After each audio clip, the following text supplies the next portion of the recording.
안녕하세요. 사연에 빠지다의 DJ 민영입니다. 오늘도 두 가지 사연 준비되어 있으니 재미있게 들어주시고요. 구독과 좋아요 버튼도 꾹 눌러주세요. 그럼 오늘의 사연 함께 시작해 볼게요. 안녕하세요. 저는 남편과 함께 자영업을 하며 생계를 꾸려가고 있는 30대 여성입니다.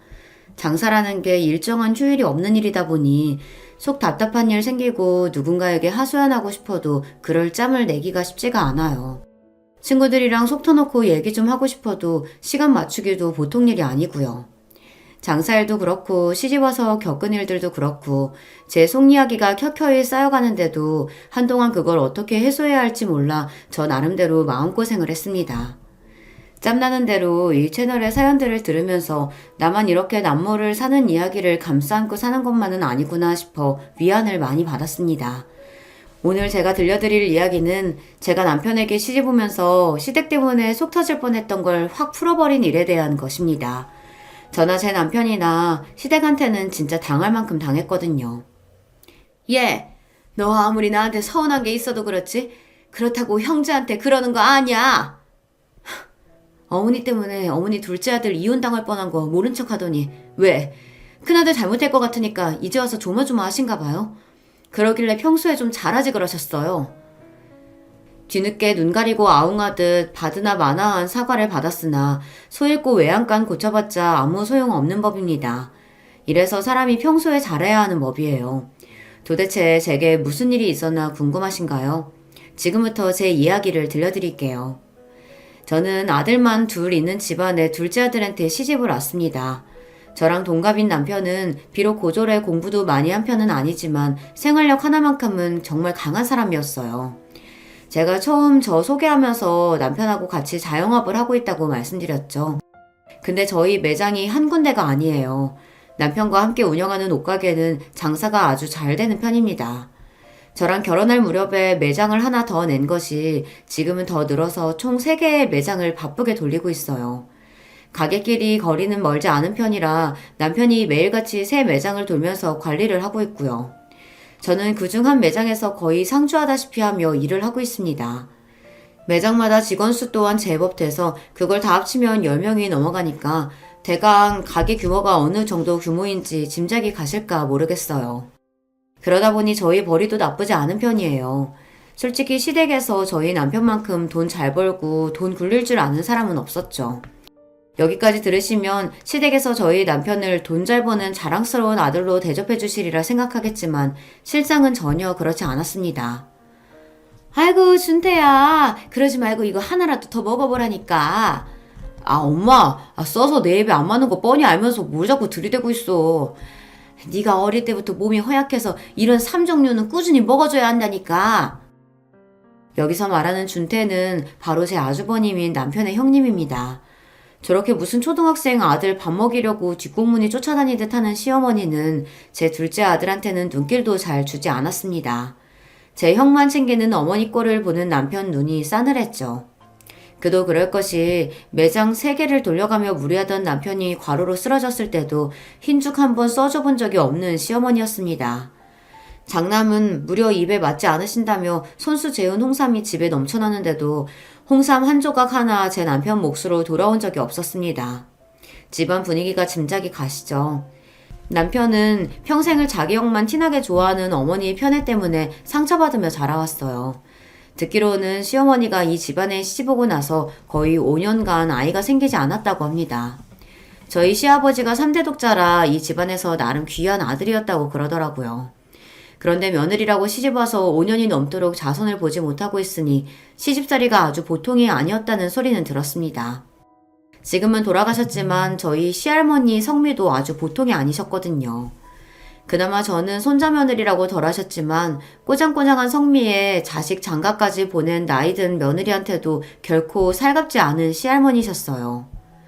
그나마 저것도 시어머니가 장남인 아주버님을 낳고 나자 그나마 나아진 거라고 하더라고요. 내가 우리 준태 낳기 전까지는 이놈의 집구석에서 정말이지 사람 취급을 못 받고 살았어. 세월은 흘러가는데 애는 들어서질 않고, 그러니 이 집에서 내가 얼마나 눈칫밥을 먹고 살았겠어. 준태 태어나고 나서야 처음으로 우리 시어머니한테 따뜻한 밥상 한번 얻어먹어봤다. 그전까지는 서러워서 아주 그냥 혀 깨물고 죽고만 싶더니 우리 준태가 구세주지 구세주야. 그토록 바라고 바라던 아들이 태어났으니 온 집안에서 아주버님을 떠받드는 건 당연한 일이었습니다.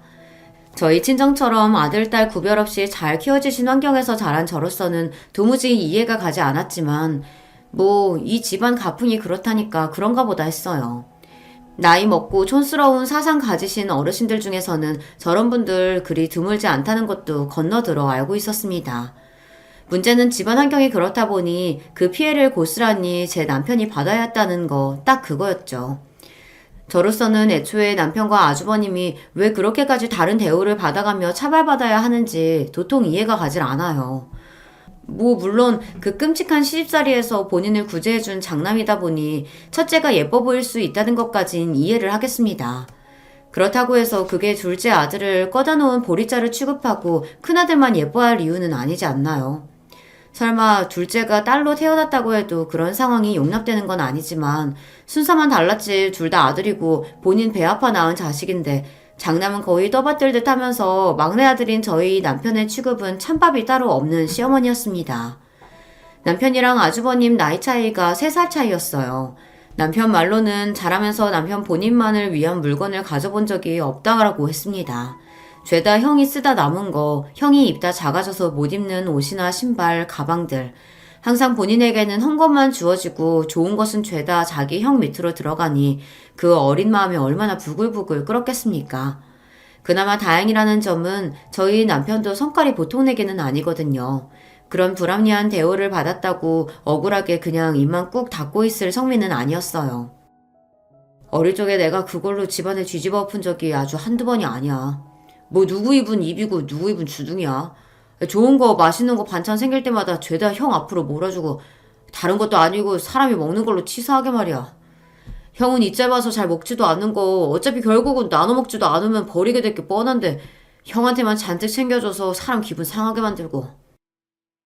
결혼 전부터 남편이 본인 모친에게 불만이 많았다는 것 정도는 이미 잘 알고 있었습니다. 굳이 제게 자기 어머니에 대한 불만을 숨기지 않는 남편이었거든요. 저는 살면서 제 부모한테 그런 일을 겪어본 적이 없어서 그런지 진짜 저러고 사는 사람들이 다 있구나 싶을 정도였어요. 요새 계모도 그렇게 행동하면 욕먹을 판에 도대체 자기 자식한테 왜 그런데요? 사랑으로 감싸주고 아낌없이 퍼주어도 부족할 자식한테 그렇게 인색하게 굴었으니 남편이 자기 몫에 대해 집착하고 다소 욕심을 부리는 것도 이해가 되지 않는 것은 아니었습니다. 시집와서 시어머니와 아주버님 하는 꼴을 보니 대강 돌아가는 상황이 파악이 되었어요. 시어머니가 아주버님을 대하는 방식은 솔직히 말하자면 다 큰 자식 모자란 놈 취급하는 거나 마찬가지였습니다. 이건 쫓아다니면서 챙기고 들려는 꼴이 무슨 어린애도 아니고 시꺼먼 아저씨한테 그러고 있는 꼴을 보고 있자면 한심하다 못해 징그럽게까지 느껴질 정도였습니다. 그런 제 향과 어머니 모습을 지켜보는 남편 눈은 탐탁지 않아 늘 찌그러져 있었고요. 자기 입으로는 둘 다 하는 꼴 보기 싫다고 하는데 그러면서도 그 속에는 그렇게 조건 없는 사랑을 받은 아주버님에 대한 부러움과 시기가 밑바탕에 깔려있다는 걸 진작 눈치챈 저였습니다. 결혼하고 나서라도 우리 집에 잘한다고 당신 괜히 애쓸 거 없어. 그렇게 해준다고 해서 고마워할 줄도 모르는 인간들이고 그리고 나한테 여태까지 해준 게 뭐가 있다고 무슨 염치로 당신 효도까지 받을 생각을 하겠어. 그렇게 퉁명스럽게 말한 남편이었지만 막상 제가 예의상으로라도 시댁에 뭔가를 챙기거나 좋은 물건을 선물하거나 하면 은근히 흡족해한다는 걸 알고 있었습니다. 그러니까 남편은 자기를 차별한 어머니에 대한 원망을 한가득 안고 살면서도 자기 어머니를 완전히 버리지는 못한 거였어요. 저야 그런 남편 속이 빤하게 보였으니까요. 저 사람이 오죽이나 어렸을 때 상처를 많이 받았으면 저런 어머니도 어머니라고 저러는 걸까. 거의 평생을 제 모친 행동에 실망했으면서도 아직도 신라 같은 희망을 버리지 못하는 남편이 안쓰러운 마음도 들었습니다. 남편이 대학 진학을 하지 못하고 일찌감치 장사를 시작한 것도 집안 편애와 아주 상관이 없다고 할 수는 없었어요. 공부에 그다지 소질 없기는 아주버님도 마찬가지였으니까요. 그럼에도 불구하고 어떻게든 아주버님만큼은 대학에 보내겠다고 없는 형편에 집안 기둥뿌리 뽑아가며 아주버님 교육에 열을 올렸다는 시어머니였습니다. 자고로 집안의 장남이 든든하게 버티고 있어야 집안이 잘 돌아가는 거야. 그러니 어떻게든 준태 너는 대학 가서 제대로 자리 잡을 생각만 해. 나 공부하기 싫은데. 남편이 처음부터 공부에 손을 아예 놓은 건 아니었다고 하더라고요. 자기도 대학 가고 싶은 마음이 있었는데 그래도 형보다는 자기가 성적도 더 잘 나오는데 자기한테는 관심도 없고 형만 바득바득 대학 보내려 드는 어머니한테 반항도 많이 했다고 합니다. 저 돌대가리 대학 보내줄 돈 있으면서 왜 나는 대학 안 보내주겠다는 건데.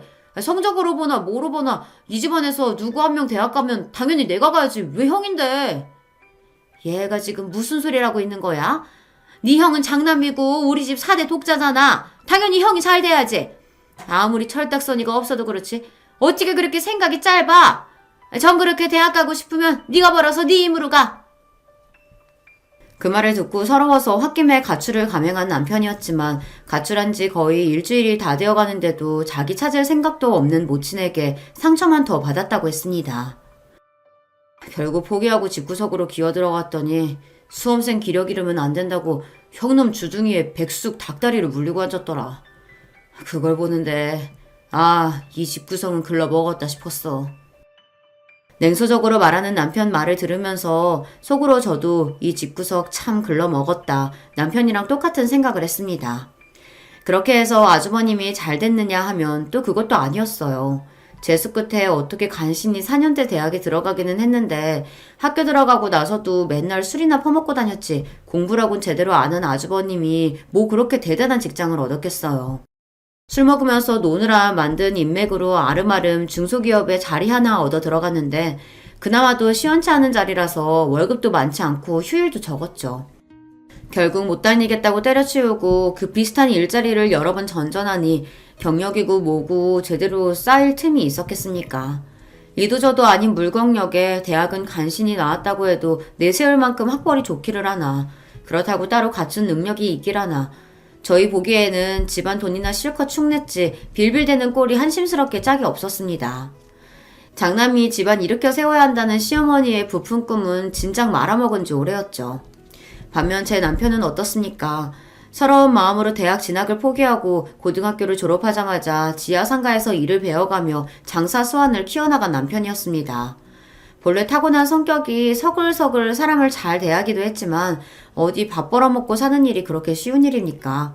특히나 사람 대하며 장사하는 일인데 별의별 사람들을 다 만나며 고생도 무던히 해온 남편이었어요. 그럼에도 일찍부터 자리 잡아 자기 가게 연 것도 모자라 그걸 또 수완 좋게 잘 키워낸 남편이었습니다. 대단하지도 않은 대학 나왔다는 거 하나 빼고는 아주버님이 제 남편보다 더 나을 게 하나 없었습니다. 제 남편이라서 하는 소리가 아니라 객관적인 조건을 따져봐도 그랬어요. 거기다 제 남편은 손에 쥔 것 하나 없이 무일푼으로 자기 힘으로 여기까지 일궈왔지만 아주버님은 집안 재산 다 가져다 썼어도 결과값이 고작 그 정도이지 않습니까? 누가 보더라도 집안에서 사람 구실 제대로 하고 살아가는 쪽은 다름 아닌 제 남편이었어요. 그런 모자란 큰아들에 대한 기울어진 사랑은 여전했으나 시어머니 보기에도 더는 제 남편을 무시할 수 있을 만한 상황은 아니었죠.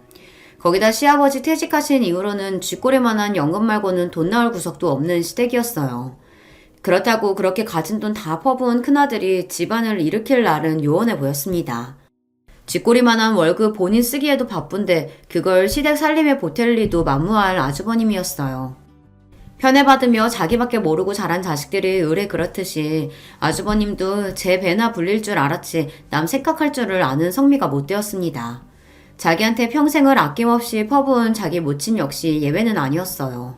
그저 본인이 받는 걸 당연하게 여길 줄로만 알았지 심지어는 평생 자기랑 차별당한 제 남편이 우라통을 터뜨리며 제 모친과 싸움을 하는 때조차 제 모친 편을 들지 않고 성가셔하는 아주버님이었습니다. 지금 생각해보면 그런 성미는 시아버지 똑 닮은 것 같아요. 이 정도로 집안에 분란이 생길 것 같으면 아버지라도 나서서 중재를 좀 할 만도 한데 귀찮은 일에는 딱 질색을 하고 일체 관여를 하지 않는 시아버지와 아주버님이었으니까요. 시끄럽다. 어디 집안에서 이렇게 큰 소리를 내고 있어? 그저 집에서 큰 소리 날 때만 듣기 싫다고 양 모자 입을 확 틀어막아 버리는 무책임하고 고압적인 시아버지였죠. 남편 딴에는 참다 차별당하는 서러움과 우라를 터뜨려봤자 부모라는 사람 그 누구도 제 편을 들어주는 사람이 하나 없으니 서러움만 켜켜이 마음에 쌓여갔습니다. 그러니 남편이 내 남편 최고라면서 항상 자기 편을 드는 제게 충성하는 것도 무리는 아니었을 겁니다. 난 가끔 도영이 네가 왜 이렇게까지 내 편을 들어주나 싶을 때도 있었어. 나 기른 부모라는 사람들도 온전하게 내 편이 되어준 적이 없는데 완전히 타인으로 만나서 이렇게 마음을 열어주고 있다니 당신한테 고맙기도 하고 이런 대접이 분에 넘치는 것 같기도 하고. 그래, 그렇지? 당신한테 나만한 사람이 없지? 알면 나한테 잘해. 잘해야지 그럼. 언젠가 거나하게 술에 취해 들어와 평소에 전하지 못했던 마음을 전하는 남편 말에 애써 너스레를 떨면서도 코끝이 시큰해졌습니다. 사람이 밖에 나가서 모르는 사람한테 안 좋은 소리만 들어도 그게 하루 종일 불쾌하고 찝찝한 감정으로 남아있는데 평생을, 그것도 자기를 가장 사랑해줘야 하는 사람들한테 외면당해왔으니 그 상처가 오죽하겠어요. 남편이 다소 말을 뾰족하게 하고 모난 행동을 하더라도 쉽게 미워할 수만은 없었던 건 바로 그 이유에서였습니다. 그래도 그 사람이 제 부모들보다는 참 성숙한 사람이었던 게요. 그런 식으로 평생을 까칠한 제 성격을 방패 삼아왔기에 의도치 않게 제게 모난 말을 해서 제 화를 돋구고 난 후에도 사과만큼은 참 빠른 사람이었어요. 여보, 미안해. 내가 진짜 그러지 말아야지 하면서도 평생 요 주둥이 버릇을 못되게 들여서 그런가 내가 말 실수했어. 정말 잘못했어. 이제 정말로 말 조심할게. 나 한 번만 용서해주라. 어? 그러게 반나절도 안 돼서 미안할 짓을 도대체 왜 하냐? 아휴, 나나 되니까 너 같은 놈 데리고 살지. 그렇게 툴툴대며 남편에게 면박을 주었지만 그럼에도 갈등이 생기면 무슨 일이 있어도 그날이 지나기 전에 제 마음을 풀어주려고 애쓰는 남편이었습니다. 그런 남편 성격을 아니 저도 저 사람이 단점이 있다는 걸 알면서도 참고 살 수 있었던 거겠죠. 남편은 단점이 많은 만큼 장점도 확실한 사람이었어요. 본인 가족에게 상처가 많은 사람인 만큼 자기한테 아낌없이 마음을 열어주는 저나 저희 친정 식구들한테는 항상 배포가 큰 사람이었으니까요. 자기 잘해주는 사람한테는 결코 인색하게 굴지 않는 남편이었습니다. 그러다 보니 저희 친정 식구들과 남편 사이도 돈독했고 남편이 좋은 것들 대접하는 일도 흔했고요. 한마디로 시댁에 하는 것과는 대우부터가 달랐습니다. 참 웃기지도 않았다는 것은 제 둘째 아들한테 해준 거 쥐뿔도 없으면서 제 남편이 제 친정에 잘하는 걸 보고 시어머니 심통이 이만저만이 아니었다는 겁니다. 얘, 너는 참 시집도 잘 와서 좋겠다. 우리 호태가 성격은 괄괄해도 정은 참 많아가지고 자기 처가에도 저렇게 잘하니? 너는 그게 다 무슨 복이라니? 네, 복이죠. 저희 친정부모님이 워낙 호태 씨한테 잘하잖아요. 어머님 아들이 워낙 자기 잘해주는 사람한테는 자기도 그 이상으로 잘하는 사람이잖아요. 은근슬쩍 관심도 없는 본인 둘째 아들을 올려치며 제게 비아냥거리는 시어머니 말에 저도 멍청하게 당하고 있지만은 않았습니다. 누가 들어도 제 말에 뼈가 있다고 느꼈겠죠. 한마디로 우리가 당신 아들한테 잘하는 거니 당신 아들도 우리한테 잘하는 거다. 당신이 당신 아들한테 이렇게 대접을 못 받는 건 당신이 그만큼 제대로 한 게 없기 때문이라는 말을 돌려한 거나 마찬가지였어요. 그래도 눈치는 있는 모양인지 제 말을 듣고 괘씸해서 시어머니 눈썹이 파르르 떨리는 게 보였습니다. 솔직히 시어머니 기분을 거스르든 말든 제 알 바 아니었어요. 내 남편 저렇게 서럽게 만든 인간인데 제가 굳이 잘 보일 필요도 없다고 생각했고요. 물론 제 남편이야 그런 어미도 어미라고 예전에 받지 못한 제 모친의 사랑에 대한 아쉬움이 남아있다는 건 알았지만 이제 와서 그 시간들이 돌이킬 수 있는 것도 아니고 그렇다고 거기에 대해서 미안하게 생각하는 것도 아닌 시어머니 굳이 비위 맞춰줄 생각도 없었습니다. 거기다 우리 호텔라뇨. 정말 기도 안 차는 소리입니다. 평소에는 아주버님만 우리 준태 그렇게 싸고들면서 남편 이름 한번 제대로 불러준 적 없다가 꼭 저나 저희 친정 문제로 계속 제 속을 긁으려고 들 때만 당신 둘째 아들한테 우리 호태 소리를 하시는 시어머니였습니다. 결국 그거조차도 제 남편 생각해서 한 말은 아니라는 생각에 시어머니가 해도 너무한다 싶어 오히려 제 전투력만 부추겼지만요. 어떻게 저 나이를 먹어도 사람이 저렇게 성숙하지가 못한 건지. 오죽하면 저희 남편이 결혼하고 나서 가족이 된 저희 친정 식구들한테 제 친부모보다 더 마음을 붙이고 저리 지내겠습니까? 그걸 보면 사람이면 느끼는 바가 있어야 하는 것이 당연한데 여전히 제 잘못은 눈코만큼도 모르는 시어머니였습니다. 염치가 없는 건 덤이었죠. 아니, 자기가 뭘 잘했다고 제 남편한테 저희 친정만큼 대우받기를 바란다는 겁니까? 저희 친정 부모님은 저희 남편 저한테 장가단 이후로 얼마나 남편을 잘 챙겨주셨는지 몰라요. 저도 그렇지만 가게를 3개나 관리하느라 항상 바쁘게 뛰어다니는 남편 몸이라도 축날까 모약 챙겨주시는 건 예산일이었습니다. 어디 그뿐인가요? 시시때때로 저희 엄마 특제 요리를 부지런히 가져다 주시면서 저희 부부 몸보신에도 신경을 써주셨습니다. 내가 조용히 너한테 장가들어서 진짜 내 팔자에도 없는 호강을 다한다. 어디 가서 이렇게 정성 가득한 음식을 얻어먹어보겠어.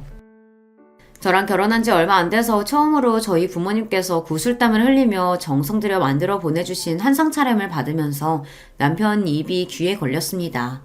남들은 이런 정성 가득한 음식 본인 부모님한테 받아먹고 산다는 얘기는 차마 목에 걸려 나오지 않았습니다. 평소에 그렇게 식탐을 부리는 편이 아니었음에도 불구하고 그날은 본인 양보다 훨씬 웃돌게 밥을 2공기나 먹은 남편이었어요.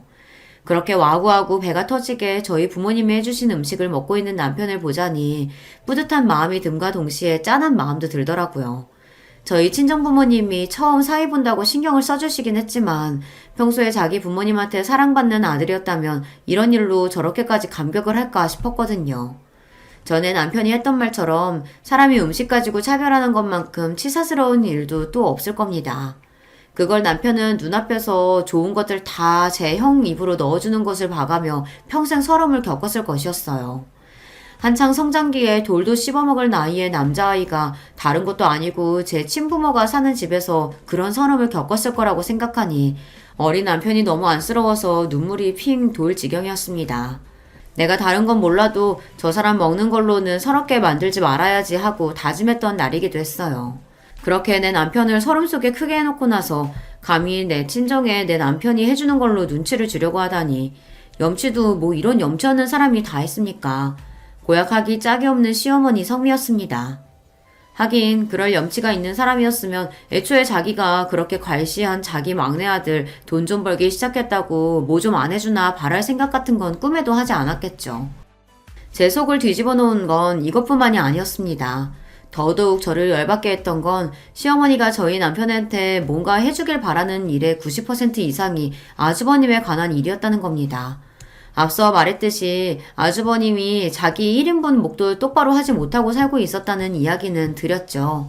저희 둘 다 30이 넘어서 결혼했으니 결혼이 그리 늦은 편은 아니었어도 빠른 편도 아니었거든요.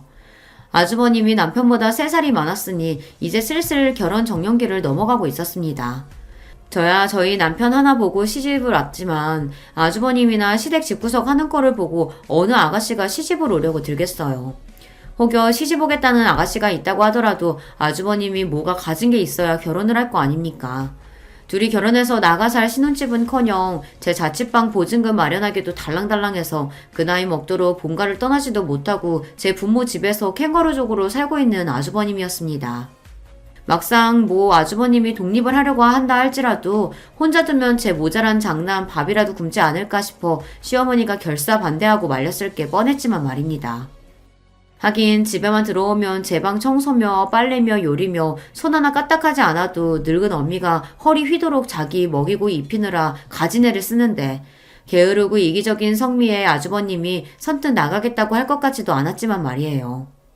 어찌되었든 사정이 이렇다 보니 그 귀하신 장남 대는 이어야 하는데 아들놈 스스로 독립할 능력은 안 되고 그렇다고 당신들 노후 자금도 빠듯한 판에 장난 신혼집을 턱턱 해줄 수 있는 것도 아니고 사정이 이렇다 보니 어디 선자리를 구하려고 해도 쉽지 않을 노릇이었어요. 그러면 자기들이 믿을 구석이 어디 있겠습니까? 본인들 보기에도 본인들한테 돈 나올 구석이 저희 남편뿐이라는 건 빤하지 않겠어요. 제가 정말 열이 받았던 건 아주버님이랑 그렇게 차별을 당하면서 서름을 겪었는데도 집안 도움 하나 없이 경제적으로 성공해놓고도 어미라는 인간이 제 장남 잘되기만을 바라며 차별해서 키운 둘째 아들을 뜯어낼 생각에 혈안이었다는 겁니다. 제 심정이 이러는데 남편은 오죽했겠어요. 뻔뻔한 것도 정도가 있지. 이놈의 집구석에서 나한테 해준 게 뭐가 있다고 염치도 없이 돈 얘기를 꺼내. 아이고, 그럼 저놈 저거를 어떻게 해. 저대로 평생 혼자 늙어 죽게 놔둘 수는 없고 집안 대는 이어야 할 거 아니야. 그러니까 그 대를 왜 내가 신경 써야 하냐고. 그렇게 귀한 장남이면 본인이 알아서 장가를 보내든지 총각 귀신으로 늙혀 죽이든지 내 알 바 아니니까 이런 짜증나는 소리 꺼내지도 말아요. 재영 앞으로 적금 하나 들어달라는 말 같지도 않은 소리를 하시는 시어머님한테 있는 대로 화를 쏟아붓는 남편이었습니다. 진짜 생각이라는 걸 하고 사는지 의심스러울 정도였어요. 제 배에 치워주겠다고 제 어미가 저런 말도 안 되는 소리를 쏟아붓는데도 그걸 마치 남 얘기 듣듯 무심하게 듣고 슬렁슬렁 제 방으로 걸어 들어가는 아주버님은 또 어떻고요. 관심 없는 척 하면서 저 인간도 어떻게 제 잘난 동생한테 빨대 꽂을 수 없나 호시탐탐 노리는 게 눈에 빤히 보였습니다. 저러다 운 좋게 한번 걸리면 지 배 불리는 거고 아니어도 욕은 제 모친이 다 들어먹는 거니 본인은 손해볼 거 없다 이거겠죠. 정말이지 자식 농사를 망쳐도 저렇게 망쳐놓을 수가 있나 싶었습니다. 장남이 집안을 일으키네 어쩌네 말 같지도 않은 소리 하면서 나한테 그따위로 대해놓고 감히 나한테 손 벌릴 생각을 해? 그럼 내가 얼씨구나 하고 돈이라도 줄 알았어? 사람을 뭘로 보고? 자기 딴에는 자기를 우습게만 여기던 모친이 그래도 돈 때문에 굽실거리는 모습을 보는 게 시원했는지 남편이 돌아오는 차 안에서 큰 소리를 쳤습니다. 저는 그것도 어이가 없었어요. 당신은 고작 그걸로 속이 풀려? 나는 감히 그런 소리를 꺼낸 것만으로도 열이 받아 죽겠는데. 솔직히 저였으면 그 정도 했으면 그런 모친과 연을 끊었을 것 같아요.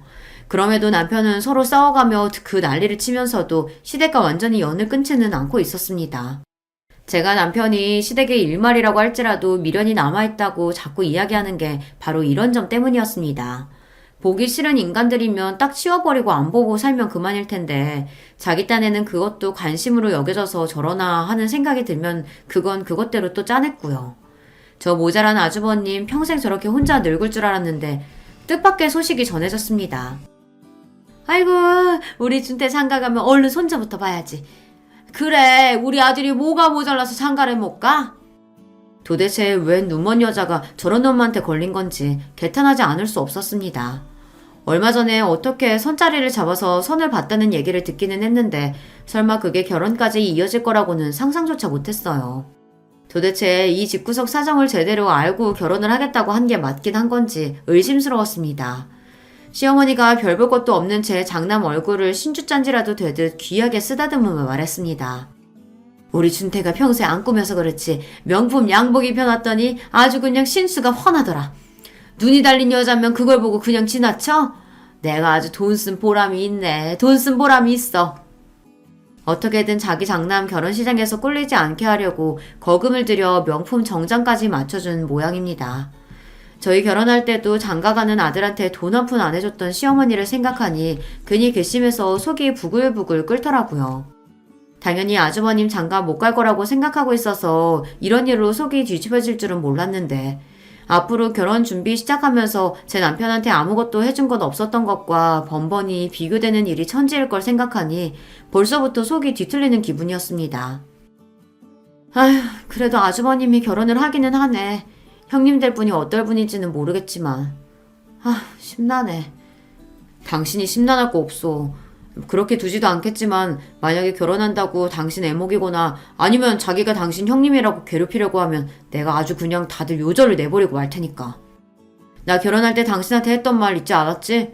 나는 당신이 나 저 집구석 갈 때 옆에 따라붙어 준 것만 해도 감사하고 감개무량하게 생각하는 사람이야. 절대로 무리해서 저 집에 잘할 필요 없으니까 그런 부담 가질 거 없어. 옆에서 큰 소리를 땅땅 치는 남편이었지만 그건 남편 입장이고 세 사람 거기다 손윗동서를 맞이하게 생겼는데 제 입장이 어떻게 남편하고 같을 수 있겠어요. 속 모르는 소리를 하는 남편을 째려보았습니다. 평소에는 그렇게 눈치 빠릿빠릿한 사람이 이럴 때 저런 속 없는 소리를 하는 걸 보면 역시 남자들이 시댁 때문에 속앓이하는 여자들 마음이라고는 이해할 줄 모른다는 생각이 들었습니다. 어지간히 마음이 급한 게 아니었던 모양인지 번갯불에 콩 구워 먹듯 형님 되실 분을 인사시키는 시어머니였어요. 우려와는 달리 고 손윗동서가 되실 분은 사람이 참 괜찮아 보였습니다. 그래서 더 안타까웠습니다. 물론 사람 한 번 보고 알 수 있는 건 아니니 본성까지 꿰뚫어 볼 순 없다 치더라도 한눈에 보기에도 저희 아주버님 같은 사람한테는 아까운 분이었어요. 속으로 제발 도망가라고 소리라도 지르고 싶은 심정이었습니다. 특히나 곧 동서가 될 제게도 상냥하게 말하는 여성분이셨죠. 아가씨가 참 수다문하고 운전해서 우리 준태 짝으로 딱 맞는 것 같아. 내가 얼마나 마음이 놓이는지 몰라. 아니에요. 기대해 주시는 만큼 앞으로 제가 더 잘해야죠.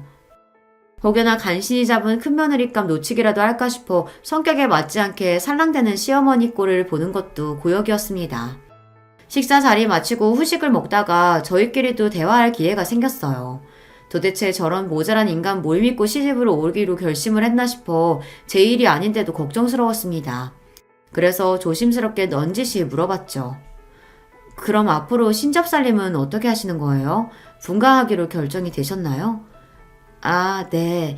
준태 씨하고 얘기를 해보니까 크지는 않더라도 방 2개짜리 오피스텔 전세금 마련할 자금 정도는 된다고 하시더라고요. 저도 보탤 수 있으면 더 보태려고요. 네? 오피스텔 전세요? 제가 놀란 건 아주버님은 물론이거니와 아주버님 돈줄인 시어머니한테도 그런 돈 될 여력이 없음을 뻔히 알고 있었기 때문입니다.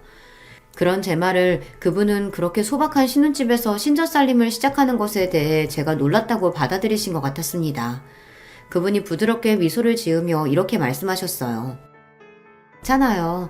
요즘 아파트 한 채가 얼마나 터무니없이 비싼지 저도 세상 물정 모르는 게 아닌데 그렇게까지 바라지는 않아요. 살면서 저희끼리 열심히 모아서 나중에 아파트 전세로 이사가도 되고 그렇게 살다 보면 저희 집 마련도 저희 힘으로 할 수 있겠죠. 처음부터 그렇게 욕심내면서 생각할 생각은 없어요. 너무 걱정하지 않으셔도 돼요. 제가 하는 걱정은 그게 아닌데 속이 답답해서 미칠 지경이었습니다. 도대체 저분 앞에서 무슨 내숭을 얼마나 떨어놓은 건지 이러다 멀쩡한 여자 인생 하나 망치는 건 아닌가 싶어 저까지 죄책감에 시달릴 정도였습니다. 그리고 오피스텔 전세라뇨. 도대체 그 얘기는 또 어떻게 나온 겁니까? 혹시나 하는 마음에 돌아오는 길에 남편을 떠보았습니다. 아주버님 신혼집을 방 2개 딸린 오피스텔 전세에서 시작한다고 하시는데 아주머니한테 그런 게 있었어? 아이고, 지 월급 쥐꼬리만한 거 받는 죽죽 써제끼기 바쁜 놈이 모아둔 돈이 뭐가 있어. 그럼 도대체 오피스텔 전세는 어디서 나온 소리야? 결혼하실 분은 철석같이 그렇게 믿고 있으신 것 같던데. 그게 우리가 신경 쓸 일이야? 오피스텔 전세에서 신혼살림을 시작하든 길바닥 판잣집에서 신혼살림을 시작하든 우리가 신경 쓸 거 아무것도 없어. 뭐가 됐든 간에 그 인간한테는 한 푼도 도와줄 생각 같은 거 없으니까. 단호하게 말하는 남편이었지만 솔직히 저는 불안했습니다. 오늘 형님 되신다는 분 만나보니 더더욱 그랬어요. 이러다 사람을 하나 바보로 만드는 거 아닌가 싶기도 하고 정체를 알 수 없는 오피스텔 전세는 또 어떻고요. 결국 그것까지 내 남편이 뒤집어 쓰는 건 아닌가 싶어서 저는 다리를 달달 떨고 있는데 마치 남 얘기를 듣는 듯 하고 있는 남편을 보니 속이 터지는 기분이 들기도 하고요. 그렇지만 남편이 그렇게 호구처럼 털릴 성격도 아니고 괜한 스트레스 만들지 말자며 애써 스스로를 다독였습니다. 그리고 얼마 지나지 않아 시어머니가 웬일로 저희 집을 방문했어요. 저희 신혼집 처음 들어갈 때 집들이 할 때나 한번 와본 거 빼고는 저희 사는 거에 관심도 없는 사람이었으니 또 뭔가 꿍꿍이가 있어 찾아온 게 분명하다 싶어 저도 모르게 경계하게 되었습니다. 아이고, 우리 준태도 이만한 집 하나 있었으면 내가 걱정이 없었을 텐데. 뭐 그런 말쯤이야 귀에 들리지도 않은 것처럼 우습게 가볍게 넘길 수 있었습니다. 저런 얘기 안 꺼내나 마침 그리 생각하던 참이었기 때문에 그리 당황스럽지도 않았고요. 그리고 그렇게 얘기한들 저나 저희 남편이나 도와줄 생각이 쥐똥만큼도 없기도 했고요. 그때 전화가 한 통 걸려왔습니다. 아, 네, 안녕하세요.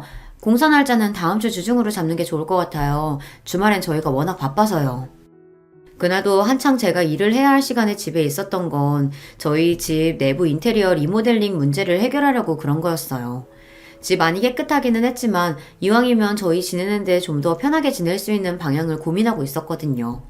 거기다 저희 둘 다 장사한다고 밖에서 사람들에게 스트레스 받는 일이 많다 보니 집안에서라도 저희가 최적의 휴식을 취할 수 있는 방법을 마련해보고 싶었습니다.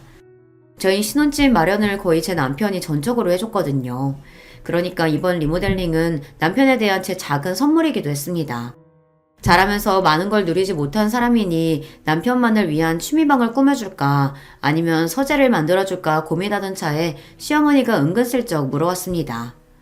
얘, 집안 멀쩡해 보이는데 웬 공사를 한다고 그러니?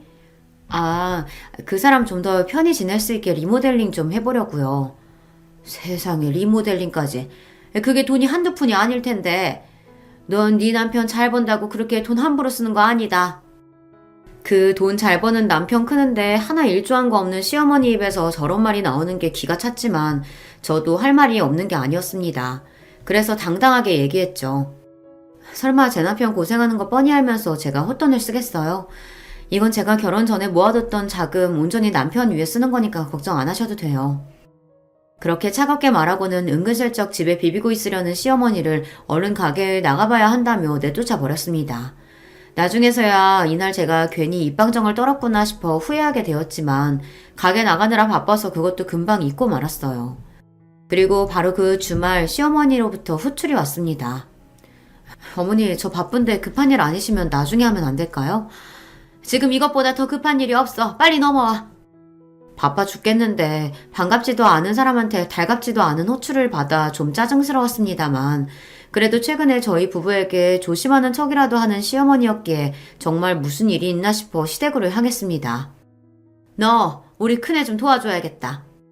제가 미처 자리에 앉기도 전에 대뜸 돈 얘기부터 꺼내는 시어머니의 뻔뻔한 태도에 저도 모르게 얼굴이 찌푸려졌습니다. 제가 그럴 돈이 어디 있어요. 아주버님 결혼하시는 거는 아주버님께서 알아서 하셔야죠. 그걸 왜 저한테 말씀하시는데요? 네가 돈이 없긴 왜 없어? 인테리어 공사한다며. 그것 빼서 우리 애 먼저 해주면 되잖아. 그러니까 며칠 전에 저희 집에 와서 엿들은 인테리어 공사 비용을 말하는 거였습니다. 제가 시집 오기 전에 차곡차곡 모아둔 제 쌈짓돈 5천만 원을 말입니다. 저는 너무 어이가 없어서 저도 모르게 소리를 버럭 질렀습니다. 그 돈을 왜 제가 아주버님을 줘요? 제가 결혼 전에 열심히 모아서 마련한 돈인데 내 남편 위해서 쓰려고 하는 돈을 제가 미쳤다고 아주버님한테 써요? 너 무슨 말을 그딴 식으로 해? 너도 참 뻔뻔하다 얘. 우리 준태 결혼 얼마 남지 않은 거 뻔히 알면서 니들은 걱정도 안 되니? 니들 형님이 변변한 신혼집도 마련 못해서 결혼이라도 미뤄지면 어떡하려고? 그걸 제가 왜 걱정해요? 어머님 장남이면 어머님이 걱정하셔야죠. 그리고 저희 결혼할 때 돈 한 푼 안 해주셨으면서 아주머님한테는 그렇게 한도 끝도 없이 해줘놓고 제 남편한테 미안하지도 않으세요? 가족끼리 그런 말이 어디 있니? 여유 있는 자식 있으면 힘든 자식 도와주기도 하고 그러는 거지. 가족은 무슨 가족이에요? 어머님이 언제부터 저랑 호태씨 가족으로 대하셨다고. 같은 자식인데도 내 남편 그렇게 서럽게 키워놓으시고 어떻게 이렇게 뻔뻔한 말씀을 할 수가 있어요? 뭐 뻔뻔해? 야! 너 지금 호태가 네 말이라면 껌뻑 죽으니까 네가 뭐라도 되는 줄 아는 모양인데 걔 엄마는 나야. 네가 아무리 설쳐봤자 호태 진짜 가족은 우리라고. 가족이 가족한테 해주는 건데 그걸 아까워가지고 시어미한테 이렇게 막말을 해? 네가 그러고도 우리 가족이냐? 넌 우리 가족도 아니다. 내 아들 만나 호강하면서 사는 줄도 모르고. 너 같은 거랑 살게 하긴 내 아들 너무 아까워. 너 이대로 할 거면 당장 내 아들하고 이혼해. 지금 말 다 하셨어요? 부모 노릇도 제대로 못한 주제에 이제는 아들까지 이혼시키려고 들어요. 정말 대단한 어머니 나셨네요. 이렇게 추태부려봤자 아주머님한테 제 돈 한 푼도 갈 일 없으니까 언감생심 꿈도 꾸지 마세요. 그러고는 분을 이기지 못하고 시댁 현관문이 부서지도록 쾅 닫고는 씩씩거리며 제 집으로 돌아왔습니다. 생각해보니 열받을 일이 끝도 없었어요. 저 뻔뻔한 시어머니나 아주버님은 말할 것도 없고 평소 같으면 안타깝게 생각했을 남편조차 미워질 지경이었습니다. 그 사람이 그렇게 태도 애매하게 굴지 않았으면 제가 이 수모 겪을 일도 없다고 생각하자 괜히 남편한테까지 화가 버럭 났습니다. 그래서 저 시댁에 호출되었다는 말에 불이 나게 집으로 돌아온 남편이 현관문에 들어서자마자 제가 소리를 빽 질렀어요. 야! 내가 네 형한테 돈 안 해준다며? 나 같은 건 가족도 아니라고 너랑 이혼하란다. 뭐? 뭐 이런 미친 인간이 다 있어. 너 그렇게 말로만 네 모친 네 형 가족 아니라고 하면서도 은근히 신경 쓰는 거 다 알아서 내가 못마땅해도 그냥 참고 넘겼는데 나도 이 꼴까지 당하면서 너랑은 못 살겠다. 네 엄마가 나 같은 여자한테는 당신 아들 아까워서 이혼시켜야겠다니까 이참에 그냥 갈라서자. 그리고 안방문을 쾅 닫고 들어와 닥치는 대로 짐을 싸기 시작했습니다. 홧김에 제가 한 말에 남편이 사색이 되어서는 안방문을 쾅쾅 두드렸어요. 도영아, 그게 무슨 소리야? 문 열고 나랑 얘기 좀 해, 어? 됐어. 다 꼴 보기 싫어. 사실 남편한테 한 말은 시댁에서 당하고 온 일에 대한 분풀이나 다름없었습니다. 제가 남편 때문에 속이 터진다고 생각하기는 했지만 설마 저 사람이랑 진짜 갈라설 생각이었겠어요. 하지만 이 정도로 세게 이야기하지 않으면 남편도 자기와 제 입장이 다르다는 걸 완전히 이해하지 못할 거라고 생각했기 때문에 괜히 더 심통을 부린 거기도 했어요. 한참 그렇게 문 앞에서 제발 문 열어달라며 낑낑거리던 남편이 어디를 갔는지 조용해지자 슬그머니 문을 열었습니다. 그새 어디를 갔는지 집을 비운 남편 때문에 집안이 괜히 더 휑하게 느껴졌습니다. 한껏 있는 대로 성질을 부리고 나니 괜히 허탈한 마음에 소파에 푹 퍼질러 앉았어요. 시간이 좀 지나고 기분이 가라앉으니 괜히 남편까지 잡은 것 같아 슬그머니 미안한 마음이 들었습니다. 남편은 그날 밤이 늦도록 집에 돌아오지 않았어요. 거의 자정이 다 돼서야 돌아온 남편이 소파에 앉아있는 저를 보고 헐레벌떡 달려와서 제 허리를 껴안았습니다. 여보, 많이 속상했지?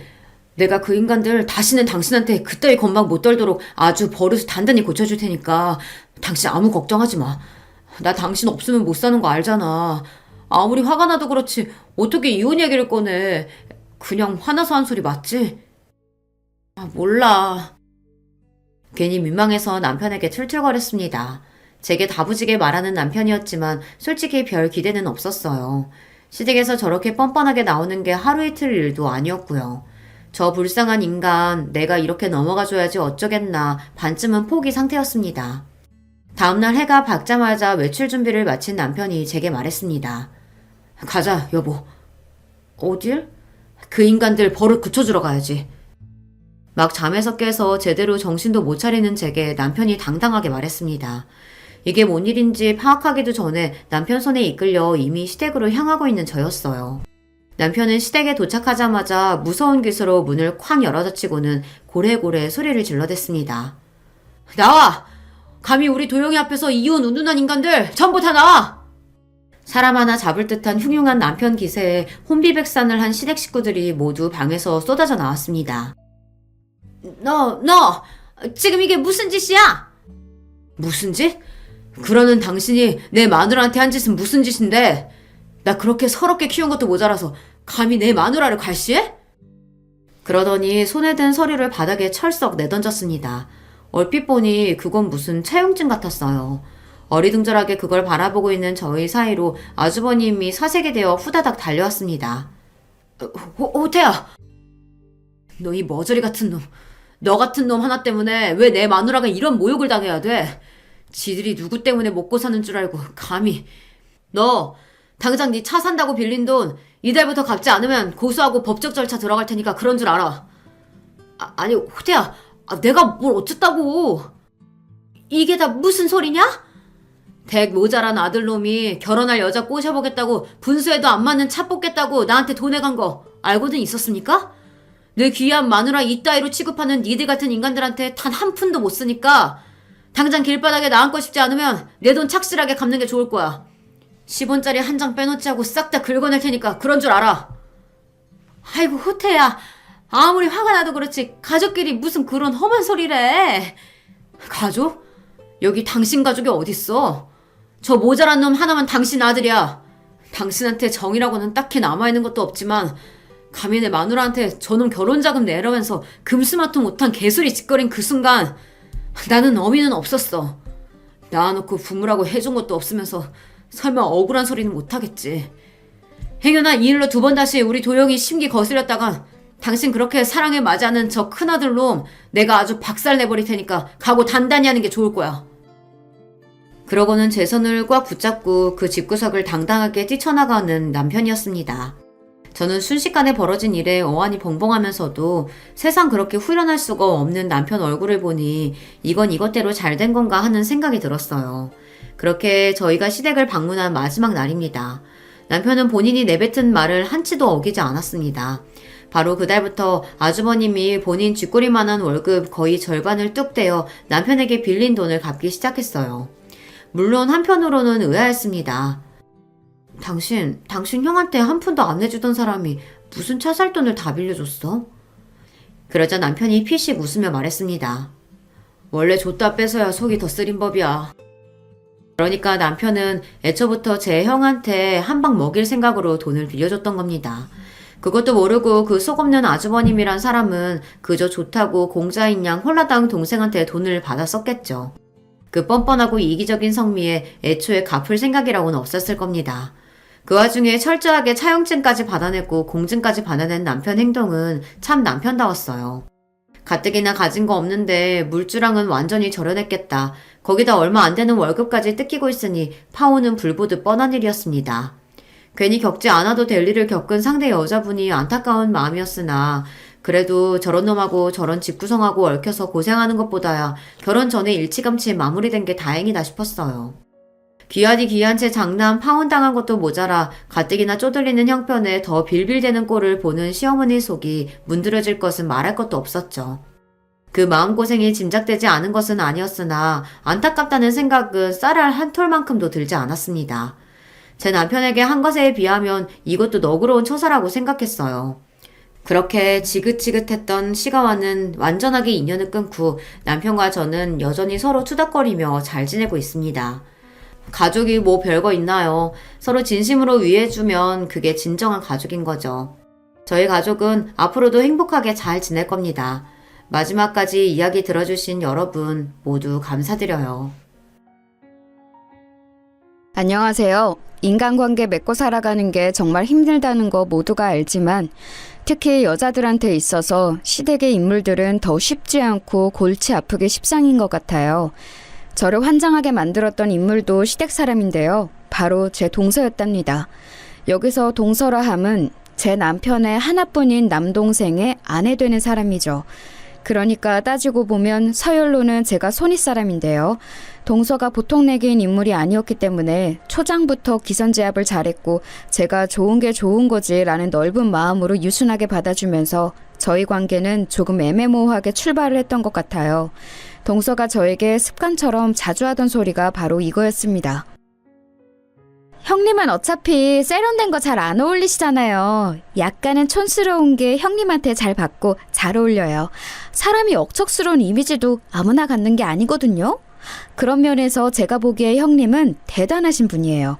억척스럽고 촌스럽고 요즘 시대에 그런 것도 하나의 개성이자 매력이죠. 세련되고 우아하고 이런 건 저랑 잘 맞는 이미지고요. 그놈의 이미지 타령이라는 것 너무 징글징글했네요. 사람 이미지가 꼭 이렇고 저렇고 한 가지의 색깔에 국한되어야 하나요? 가수 백지영이 격렬하게 댄스 추면서 많은 사랑을 받고 데뷔하며 활동했지만 발라드 여왕으로 거듭나서 제2의 전성기를 맞았고 지금까지도 예능에 자주 얼굴 비추면서 잘 살잖아요.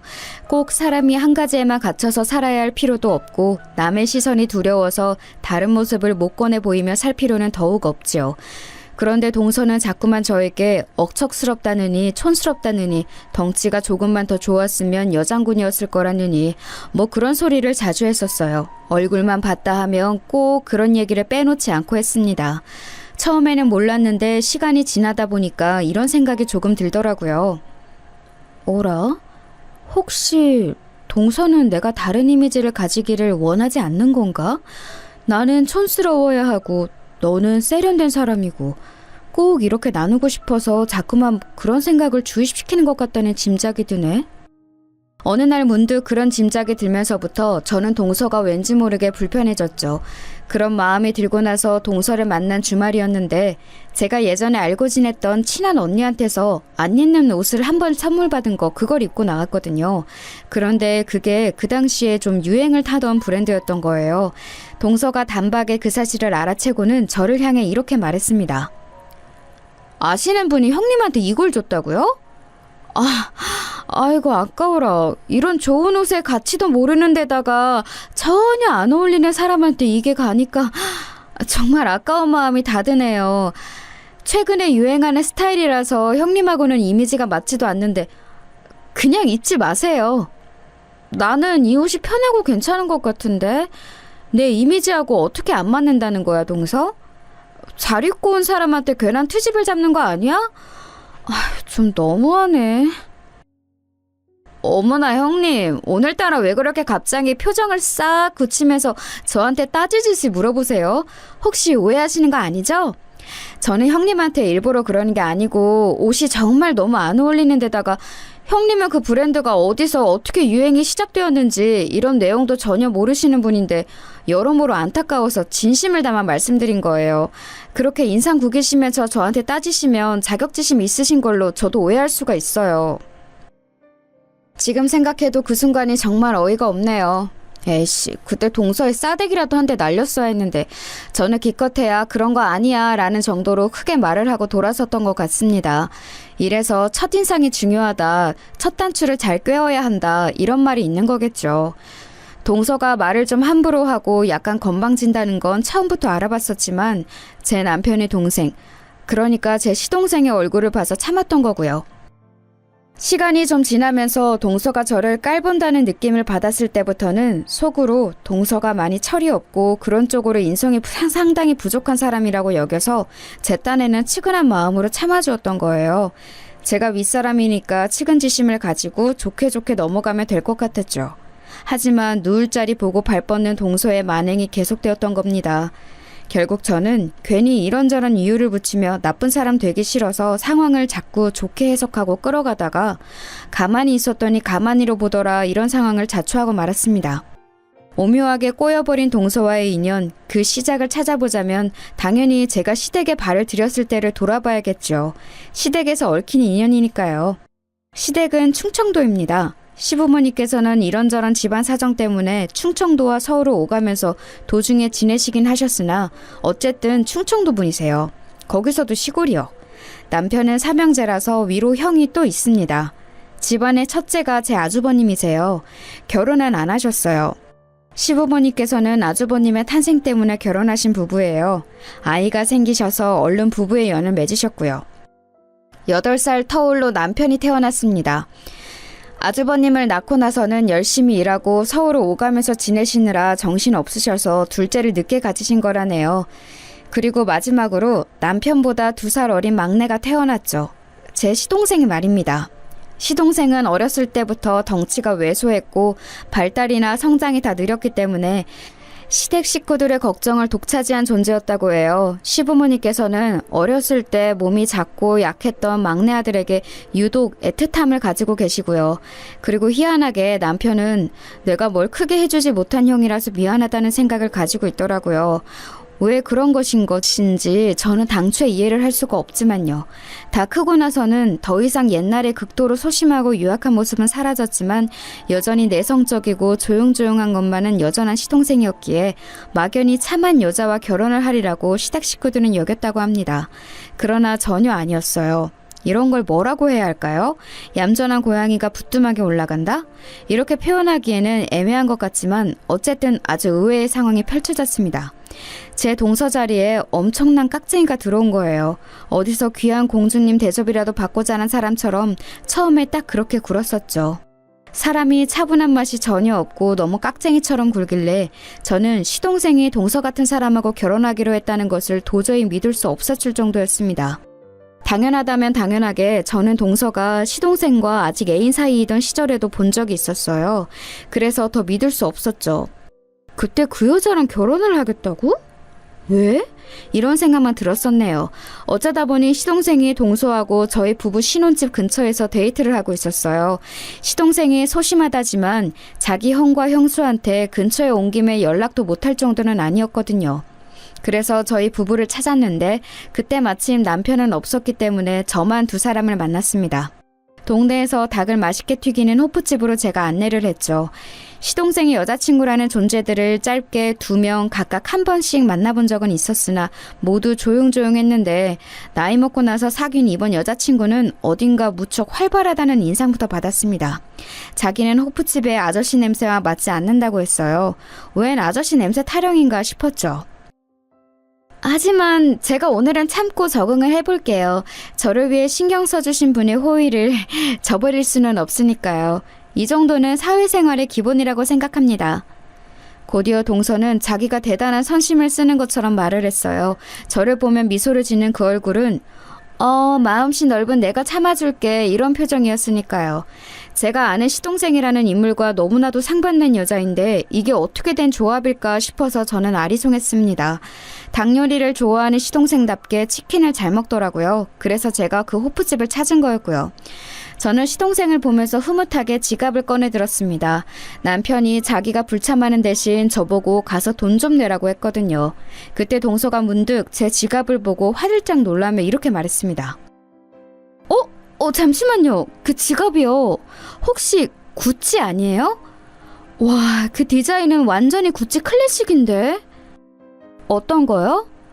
이거 제 지갑이요? 그런가 보네요. 저는 구찌라는 이름 들어만 봤지 그게 뭔지 잘 모르고요. 옆집에 살던 애기 엄마가 이번에 이사를 가면서 자기가 쓰던 건데 혹시 필요하냐면서 저에게 주고 갔어요. 이삿짐 줄인다고 이것저것 정리를 하길래 옆에서 기웃거려 본 보람이 있네요. 네? 그럼 언니가 사신 게 아니었어요? 남이 쓰던 지갑을 쓰고 계신 건가요? 남이 쓰던 거지만 그 애기 엄마가 워낙 깔끔한 사람이어서요. 그리고 인품도 좋은 사람이었죠. 왠지 이웃으로 지낸 짧은 추억을 간직하고 싶은 마음에 제가 이걸 쓰고 있었나 봐요. 그런데 비싼 브랜드인 줄은 인식을 전혀 못하고 있었네요. 그저 어딘가에 브랜드 이겠거니 싶은 게 다였거든요. 저기요. 그건 그냥 브랜드가 아니에요. 바로 명품이라고요. 그 가치를 모르시는 분께 명품 지갑이 간 게 엄청 안타깝네요. 아니, 이게 그렇게 안타까워할 정도의 일인가요? 그러면 저하고 지갑을 바꾸실래요? 저는 그래도 상관없어요. 동서가 그때 작은 손가방 같은 핸드백을 가져왔던 시라 내부가 슬쩍 보였는데 지갑이 빨간색이더라고요. 아주 빨간색은 아니고 살짝 다홍색인데 색깔이 칙칙하지 않고 괜찮아 보였습니다. 저는 지갑은 빨간색 정도로 써줘야 돈이 들어온다는 미신을 믿는 사람이었거든요. 저희 제안에 솔깃한 표정을 지었던 동서는 갑자기 헛기침을 하더니 손을 내저었어요. 네? 참나. 아니에요. 됐어요. 제 지갑도 딱히 빠지는 건 아니에요. 저는 일부러 지갑은 비싼 걸로 안 사요. 은근히 험하게 닳는 게 바로 지갑이라서요. 그래서 저는 네 하고 말았었죠. 그러더니 해질 때가 되니까 시동생 몰래 저한테 다가와서 뭐라 했던 줄 아시나요? 혹시 지갑 바꾸겠냐고 그랬습니다. 저는 황당해서 고개를 저었죠. 이미 됐어요라고 거절했던 사람과 지갑을 바꾸고 싶지는 않더라고요. 뭐예요? 설마 그냥 해본 말씀이셨어요? 바꿔줄 생각도 없으면서? 말씀을 너무 가볍게 하시네요. 아니에요. 정말로 바꿀 용의가 있어서 했던 말이었어요. 그럼 지금 얼른 바꿔요. 저는 이까짓 게 뭐 얼굴까지 붉힐 일인가 싶어서 그냥 바꾸어줬습니다. 얼른 바꾸는 그 찰나에도 동서는 말이 참 많았던 것 같아요. 자기 지갑에서 빼낸 카드 한 장을 가지고 얘기를 했었죠. 이 카드는 한정판이에요. 그래서 제가 특별히 발급받았죠. 언니는 이거 보신 적 없으시죠? 한정판이라서 아무나 가지고 있지 않거든요. 네, 처음 보네요. 그런데 한정판이면 금칠이라도 되어 있나요? 아니면 은칠? 카드가 무슨 금도끼, 은도끼인 줄 아세요? 그냥 한정판이니까 희소성이 있는 거죠. 그렇군요. 혹시 카드 유효기간이 10년이 되는 것도 아닐 텐데 참 별나게 한정판인 것들도 다 있네요. 제가 떠오른 감상대로 말을 했건만 동서가 입술을 꼭 다물고 삐진 모양새로 아무 말도 않더니 휙 가버렸습니다. 그리고 며칠 뒤 남편이 시동생하고 무슨 일로 전화를 하고 있길래 제가 옆에서 그랬어요. 여자친구가 제 이야기는 혹시 안 했냐고. 제가 지갑 바꿔줬는데 잘 쓰고 있는지 뭐 그런 짧은 얘기요. 그랬더니 전화기 너머에 시동생이 놀랐습니다. 형수님이 바꿔주신 거였어요? 제 여자친구가 그러는데 형수님이 자기가 됐다고 했는데도 자꾸만 지갑을 바꿔달라고 그래서 마지못해 바꿔줬다고 했거든요. 그때부터 동서가 아주 웃기는 짬뽕임을 알아봤어야 했습니다. 저는 제가 바꿔준 걸 고맙게나 쓰고 있을 줄 알았는데 그러기는커녕 잘못된 정보를 퍼뜨렸다니 너무 황당했죠. 그 통화에서 시동생이 이런 이야기를 해주었어요. 동서가 시동생한테 제가 무척 촌스러운 사람 같다는 말을 했다네요. 그러자 시동생은 동서한테 제 성격이 무척 좋고 자기는 저를 존경한다는 식으로 대답을 했고요. 왠지 시동생이 귀엽게 아부를 떠는 것 같아서 저는 그 소리를 듣고 아이고 고맙네요 하고는 말았지만 시동생의 말이 거짓이었다고 생각합니다. 왜냐고요? 제 성격을 좋게 생각한다면 절대 동서 같은 사람하고 결혼을 하지 않았을 테니까 말이지요.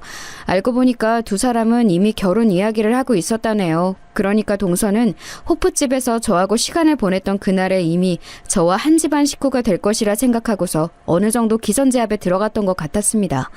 시동생이 도대체 왜 그런 스타일의 여자와 결혼을 하는지 저는 의문이었는데 남편 말을 듣고 나니까 살짝 이해는 갔어요. 제 딴에는 저도 시동생을 잘 안다고 생각했지만 친형을 따라갈 수는 없었던 겁니다. 남편이 하는 말이 시동생은 동서처럼 약간 성격이 외향적이고 기도 세고 뭔가 자기를 이끌어주고 어디를 가도 기죽지 않는 이런 여자가 반대로 소심하고 조용한 여자보다는 좋을 거라고 했어요. 왜냐하면 자기한테 없는 면을 충족시켜주기 때문에 매력으로 느끼고 든든함도 느끼고 뭐 그런 거지. 카리스마를 가진 여자하고 결혼하고 싶었던 것 같아. 만석의 마음을 내가 읽어보자면 그래. 카리스마 같은 소리 좋아하시네. 싸가지가 없는 것 같은데. 이런 감상은 속으로만 뱉었죠. 겉으로는 그런 내색 전혀 안 했어요. 시동생이 시댁에서 어떤 인물인데 나이 들어서도 시부모님의 영원한 막내, 영원한 아픈 손가락인데 제가 결혼에 대고 안 좋은 말을 얹겠나요? 있을 수 없는 일이었죠. 남편 또한 자기 동생을 아끼기 때문에 저는 그냥 가만히 있는 게 답이었습니다.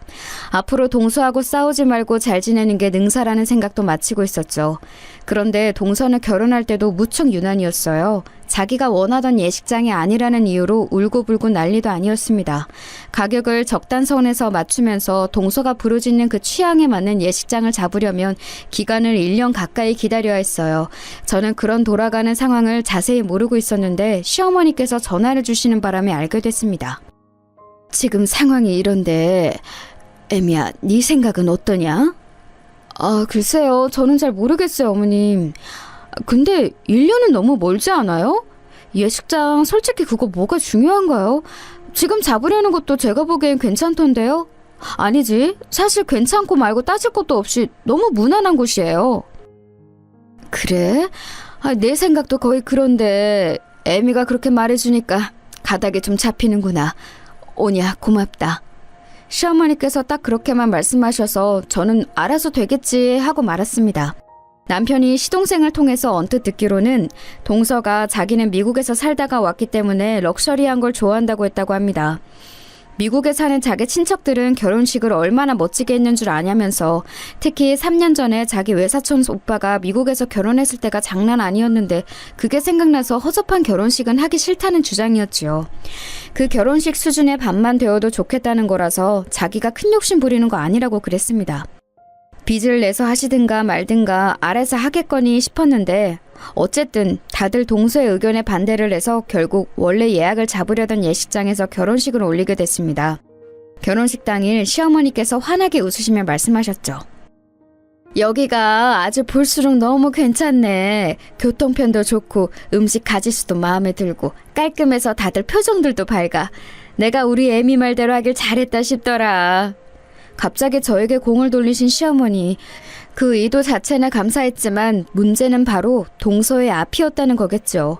그 말을 들은 동서가 눈이 돌아갔어요. 형님이 여기서 하자고 그러셨어요? 제 결혼식인데 형님이 왜 말을 얹으셨어요? 대체 왜요? 아니야, 동서. 나는 그냥 여기가 무난하다고 그런 말씀만 드렸을 뿐이야. 오해하면 곤란해. 딱 봐도 자기 수준으로 저를 끌어내리고 싶어서 여우짓 하셨네. 본인이 촌스럽고 감각 없고 전혀 럭셔리하지 못하면 그냥 본인만 그렇게 사시면 돼요. 왜 멀쩡한 사람까지 끌어내리려고 하세요? 일생에 한 번뿐인 결혼식인데 진짜 신경질 나서 미치겠네. 와, 그때 제 말문이 진짜 턱 막혀버렸습니다. 저야말로 동서한테 대체 왜? 라고 따지고 싶었어요. 이 문제를 왜 저에게 그런 식으로 따지는지 영문을 알 수가 없었네요. 시댁뿐만 아니라 동선의 친정도 전부 다 동의를 해서 예식장을 잡은 건데 왜 화살이 저에게 돌아온단 말입니까? 하지만 저는 정신없는 결혼식장에서 새 신부한테 네가 알아서 최종 결정을 한 걸 왜 나한테 날리냐? 이렇게 따질 미친 배짱이 없었어요. 그건 결혼식을 족쳐버리겠다는 선전포고나 다름없었으니까요. 그래서 그냥 어색하게 웃으면서 아니라는 말만 했네요. 동서는 성질머리를 접지 않고 계속 구시렁거렸습니다. 어머님한테 바람 넣은 장본인이 여기에 있었다니 어쩐지 내가 이럴 줄 알았어. 짜증나. 덕분에 촌발 날리는 남들 수준의 결혼식을 올리게 됐네요. 아주 감사하네요. 이를 뿌드득 가는 걸 보고 제가 솔직히 조금은 쫄았어요. 저는 그런 거 속으로만 생각하고 상상할 줄이나 알지 겉으로 남한테 실제 행동으로 하는 건 너무 어려운 사람이었거든요. 저보다 동서가 만만치 않은 레벨을 가진 여자임을 이때 제대로 눈치챘죠. 그래서 조용히 돌아서서 조용히 예식 다 받고 아주 조용히 퇴장을 했습니다. 제가 남편한테 그랬어요. 동서하고 걸치레나 살짝 하면서 대면대면하게 지내고 싶다고요. 남편이 저한테 맘대로 해 라고 해서 저는 안심했고 앞으로 심적인 거리감을 두고 지내기로 하였습니다. 그런데 몇 주 뒤였어요. 제가 피식 웃는 일이 생겼는데요. 시동생 동서 부부가 신혼여행을 갔다 온 이후 이래저래 시간이 안 맞다 보니까 시댁에서 다 같이 모이는 건 몇 주가 걸린 거예요. 그래서 그때가 되어서야 둘의 신혼여행 사진들을 모아서 구경하게 됐습니다. 컴퓨터 노트북에다가 USB 꽂아서 사진들을 봤죠. 아주머니께서 이런 건 분위기를 내야 한다고 하면서 웬 프로젝트 빔을 준비해 오셔서 시댁 시골집에다가 빔을 쏴서 봤습니다. 큼지막하게 사진들을 하나씩 보고 있는데 신혼여행 사진들 말고 다른 것도 섞여 있었던 거예요. 그건 바로 동서가 말했던 자기 미국 사촌 결혼식 사진이었습니다. 어떻게 알았는가 하면 배경이 딱 봐도 미국 작은 교회였거든요. 영어로 적혀 있었고요. 저게 동서가 말했던 미국의 호화 결혼식? 저 결혼식의 반 정도만 해도 만족하겠다고 했던 동서가 말했던 그 결혼식? 옆에서 남편이 너무 놀라고 있었고 그래서 저도 모르게 그 표정에 장단을 맞추며 그런 소리를 내뱉어버렸어요. 혼잣말이었지만 조용하니까 다 들렸겠죠. 시부모님께서는 황당하다는 기색으로 동서 쪽을 쳐다보셨고 시동생은 그저 어리둥절해 있었습니다. 시아버지께서 피로연인지 뭔지 엄청 멋있게 영화처럼 했다고 하더만 저게 그건가 라며 중얼거리셨고 자동으로 사진들이 넘어가도록 넘김 기능이 되어 있었던지라 미국의 자칭 호화 결혼식 사진들은 계속 이어졌습니다. 민망한 상황 속 동서가 발끈했어요. 아니에요. 제가 말한 결혼식은 저게 아니라고요. 저건 그러니까 미국이 아니라 한국이에요. 한국에 있는 사촌 결혼식이었어요. 하객들 몇 명이 백인 흑인이었는데 갑자기 그런 거짓말을 한다는 게 더더욱 민망했습니다.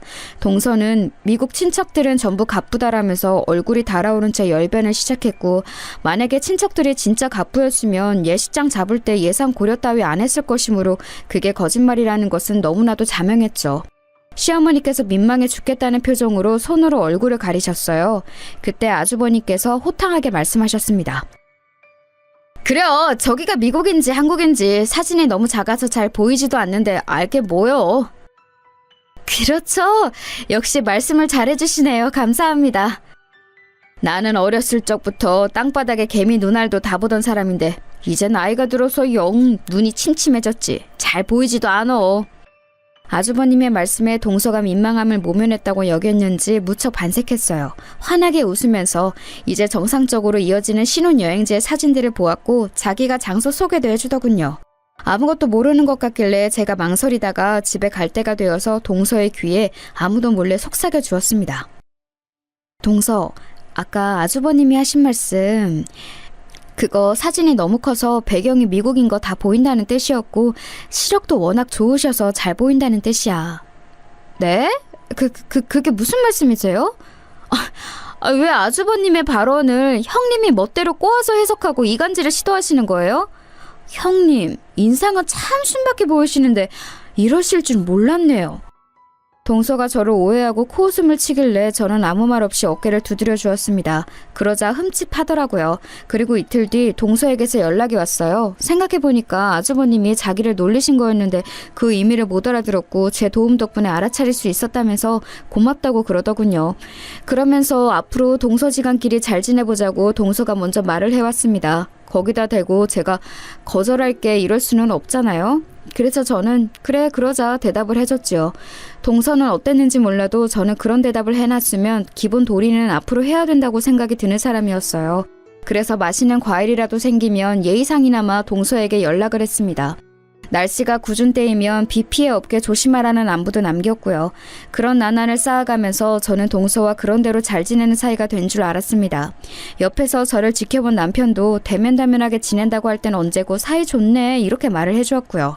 제가 자기 동생의 아내하고 잘 지내는 것 같으니까 내심 좋아하는 남편의 기세 저는 알아차렸습니다. 그래서 동서하고 정기적으로 시댁을 방문하는 것도 하게 된 거였어요. 저는 원래도 가끔씩 혼자 시댁에 가서 시간도 보내고 시어머니하고 카페도 종종 가고 그랬습니다. 거기에 이제 동서를 끼워 넣은 건데요. 저는 시간이 지날수록 이걸 후회하게 되었습니다. 후회가 될 무렵에는 이미 돌이킬 수도 없었고요. 왜 후회를 하게 되었는가 하면 이런 계기 때문에 동서가 저에게 그놈의 이미지 소리를 들먹이게 되었기 때문입니다. 형님, 가방에서 지금 뭘 꺼내시는 거예요? 비닐봉지? 설마 남은 빵을 거기다가 싸가시게요? 그렇게 하려고 해. 포크로도 안 닿았고 우리가 그냥 나이프로 잘라놓은 거잖아. 이렇게 버리고 가면 아깝지. 싸서 집에 가져갈까 하는데 혹시 동서가 더 먹고 싶은 거면 동서가 싸갈래? 네? 아니요, 됐어요. 저는 필요 없어요. 이렇게 근사한 신상 카페를 와서 비닐봉지를 꺼내시다니, 남은 걸 싸가시다니, 제 눈에는 너무 좀 뭐랄까 구차해 보여서요. 이게 왜 구차해? 여기 구석에 셀프 포장구역 있는 거 못 봤어? 비밀팩을 제공하고 있으니까 고객들 보고 남은 빵은 알아서 싸가라고 안내가 되어 있잖아. 나는 마침 집에 비닐이 많으니까 미리 그냥 챙겨 다닌 거지. 원래 싸가라고 안내가 되어 있는데 이걸 보고 구차하다니? 아, 그래요? 여기가 원래 그런 방침이 있는 줄은 몰랐네요. 형님이 워낙 억척스러운 이미지가 있으시니까 저도 모르게 생각이 그쪽으로 튀었나 봐요. 죄송해요. 제가 살았던 미국에서는 뷔페에 비닐봉지 챙겨가서 음식을 싸가는 건 상상도 할 수가 없다 보니 어느 날 외출해서 동서가 그런 헛소리를 했을 때 저는 제 귀를 의심해야만 했어요. 멀쩡히 커피 잘 마셔놓고 머리가 돌기라도 했는지 앞뒤가 안 맞는 이상한 소리를 하더라고요. 갑자기 왜 미국 뷔페 얘기? 너무 황당해서 아무 말도 못하고 있다가 동서에게 지적을 날리려던 찰나 화장실에 가셨던 시어머니께서 자리로 돌아오셨습니다. 그러자마자 동서가 시어머니께 팔짱을 끼면서 말했어요. 어머님, 형님은 되게 뭐든지 억척스럽게 잘 이겨낼 것처럼 생기지 않았어요? 그쵸?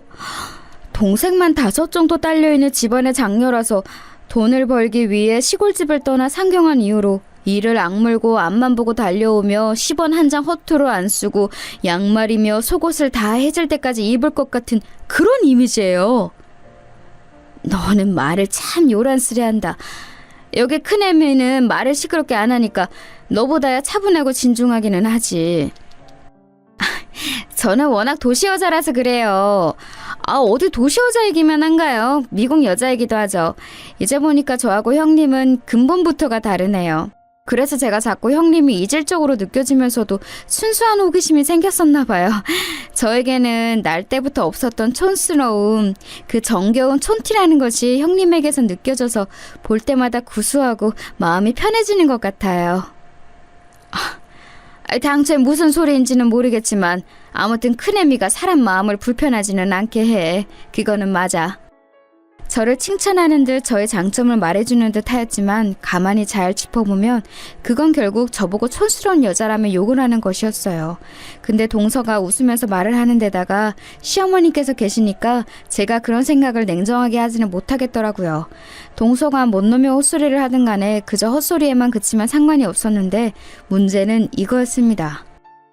저같이 너무 잘 배워서 잘난 며느리만 있으면 어머님도 별로이셨을 거예요. 형님처럼 억척스럽고 촌스러운 이미지의 며느리가 있으니까 어머님이 이래저래 마음이 편하신 거죠.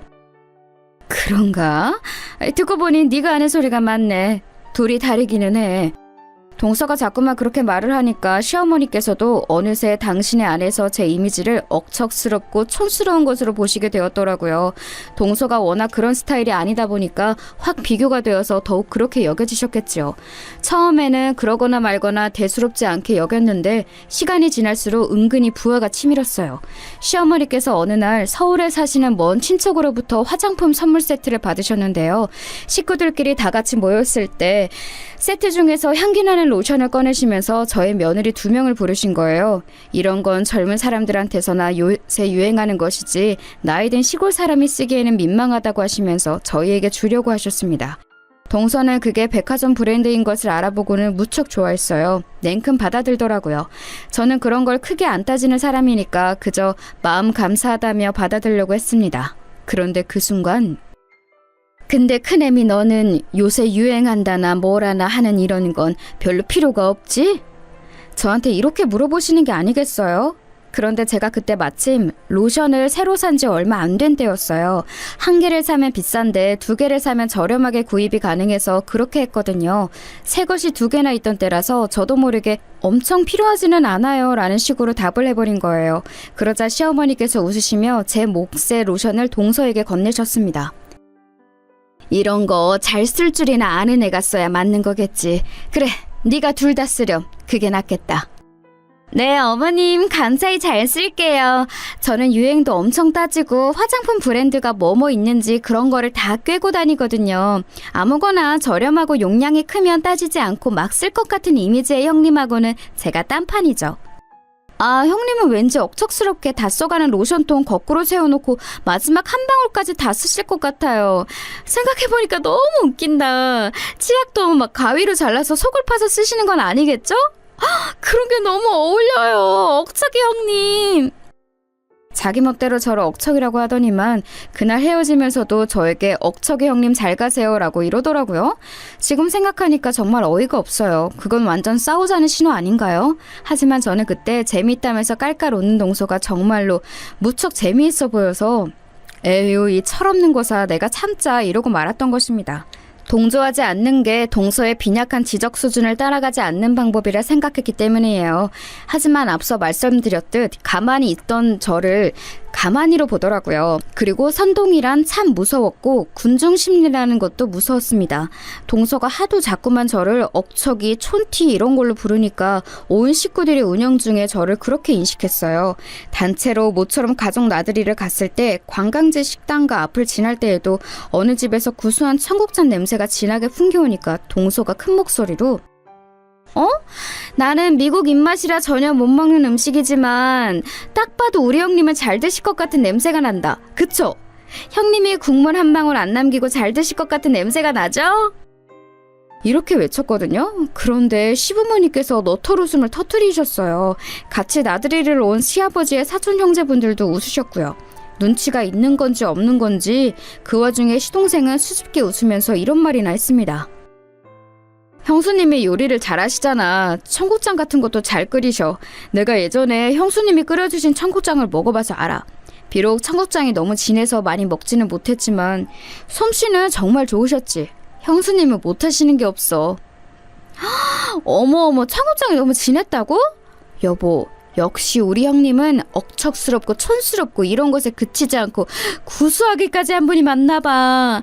요리 솜씨가 좋으신 것도 억척스러운 이미지하고 너무 잘 어울려. 그 말에 좋은 게 좋은 거라는 바보 같은 생각으로 그저 웃고 말았던 제가 진짜 백의 바보였습니다. 기분이 나빠서 속은 울렁거리는데 다들 웃고 있으니까 그 분위기를 망치고 싶지는 않아서 함께 웃고 말았던 제 자신 너무 답답한 모습이었네요. 남편은 왠지 제 눈치를 살피고 있었는데 자기도 동서가 마음에 들지는 않는지 시동생이 마음에 걸려서 뭐라고 말을 못하고 있었어요. 무엇보다 시동생은 저에게 절대 악의를 가지고 있지 않았으니까요. 순수하게 웃는 얼굴에 대고 뭐라 하기도 참 애매했습니다. 집안에 귀한 막내 시동생이 있기 때문에 제가 동서의 어떤 만행도 어찌되었든 참았던 거예요. 하지만 저도 사람인지라 기분이 나쁘기는 했고 무엇보다 동서가 오기 전에는 제가 시어머니하고 무난하게 잘 지내는 고부관계였는데 중간에 동서가 이상한 모양새로 끼어든 것 같아서 괜히 섭섭하기도 했어요.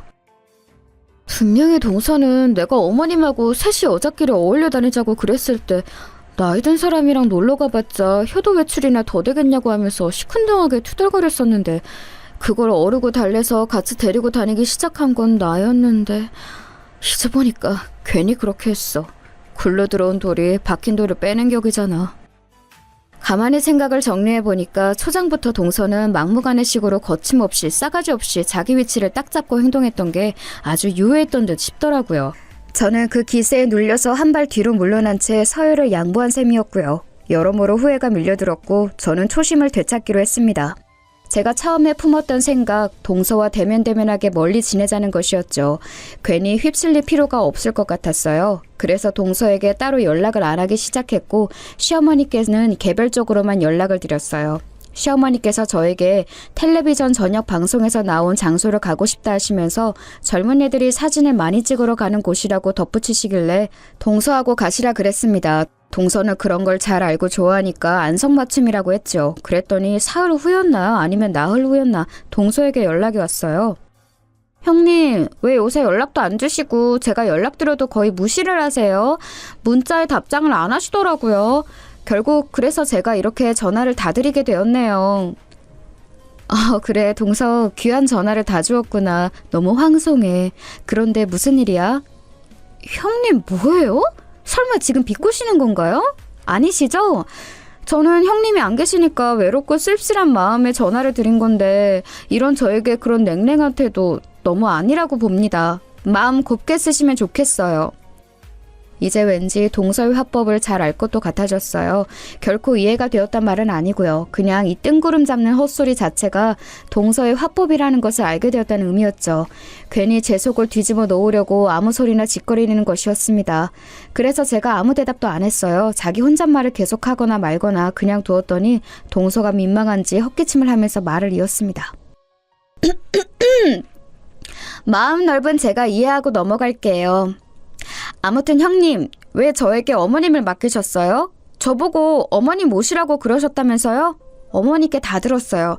저만 개고생했잖아요. 저한테 이렇게 윗사람 유세 떠셔도 되는 건가요? 동서, 나보고 촌티라면서. 나는 그렇게 새로 생긴 젊은 사람들한테 인기 많은 장소는 못 가. 동서나 잘 알고 가는 거지. 그래서 못 간 거니까 그렇게 알고 앞으로도 세련되고 잘난 동서가 마음도 넓으니까 어머님 잘 모시고 다녔으면 좋겠어. 비꼬는 게 맞았네요. 저를 비꼬는 거였네요. 그렇게 제가 질투가 나셨어요? 저한테 자격지심 가지실 시간에 고부지간 동서지간 더 좋게 만들어 볼 생각은 안 되시던가요? 내가 왜 동서한테 자격지심을 가져? 동서 말 맞다나 갑부 친척들이라도 있는 게 사실이라면 모를까. 아니잖아. 그런 거 없던데.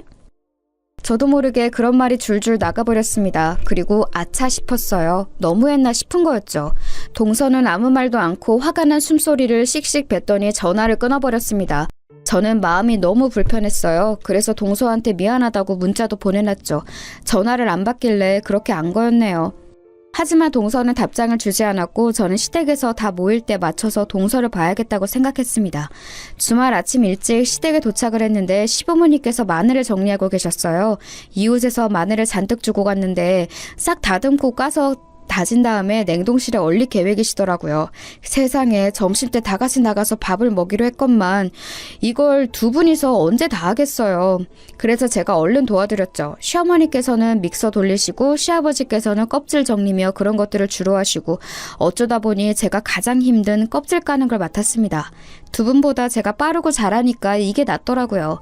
그리고 저는 눈이 매운 걸 잘 모르거든요. 한참을 몰두해서 하다 보니까 시동생과 동서가 왔어요. 그런데 오자마자 동서가 의기양양하게 시부모님을 호출하더라고요. 저는 마무리가 급해서 그대로 우선 작업을 하고 있었는데 동서의 부름에 나갔다 돌아오신 시부모님께서 상기된 얼굴로 웃고 계셨습니다. 무슨 일인가 봤더니 동서가 새로 차를 뽑아서 시동생과 그걸 타고 왔다고 했어요. 벤츠라고 하더군요. 원래 두 사람은 시동생의 그랜저를 타고 다녔거든요. 그런데 갑자기 벤츠를 새로 뽑다니 놀라웠습니다. 멀리 밭에 나가 있던 아주버님과 그쪽에서 일손을 보태러 갔던 남편도 집으로 오면서 벤츠를 본 모양이었어요. 놀란 얼굴로 수근거리면서 집으로 돌아왔죠. 형님도 나가서 구경 좀 하세요. 마늘 잔뜩 묻은 손으로 차를 만지지는 마시고요. 세상에, 혼자 이걸 다 까진 거예요? 눈이 맵지도 않으셨어요? 하여간 우리 억척이 형님은 대단하시네요. 동서, 웬 벤츠를 뽑았어?